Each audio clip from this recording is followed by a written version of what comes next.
আশায় বাধা বাঁধে আগ্রহ বাঁধে বেলা, আশা ছিল থাকবো বলে বেঁধেছিলাম বাসা।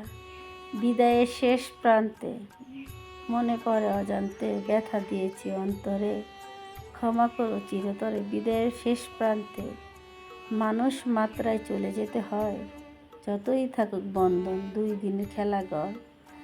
আশায় বাধা বাঁধে আগ্রহ বাঁধে বেলা, আশা ছিল থাকবো বলে বেঁধেছিলাম বাসা।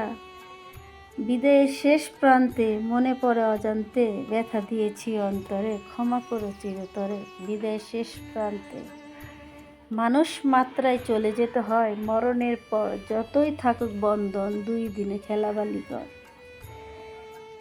যাই হোক, রান্নার কাজে ফিরে আসলাম। দেখেন আমার কষানো শেষ। ভাজা মুরগির গোস্তগুলো দিয়ে দিব, দিয়ে ভালো করে লাড়াচাড়া দিয়ে কষাই নিব।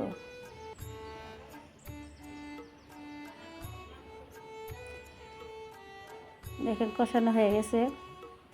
এখন ভাজা আলু আর রসুন দিয়ে দিব।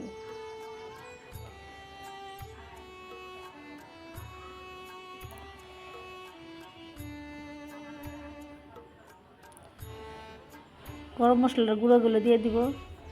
অনেকে বলতে পারেন প্রথমে গরম মশলার গুঁড়োগুলো দিই না কেন, কিন্তু আমি একটু গরম মশলার গুঁড়োগুলো ভেজে নিয়ে পরে মাঝখানে দিয়ে দিই, আমার কাছে ভালো লাগে।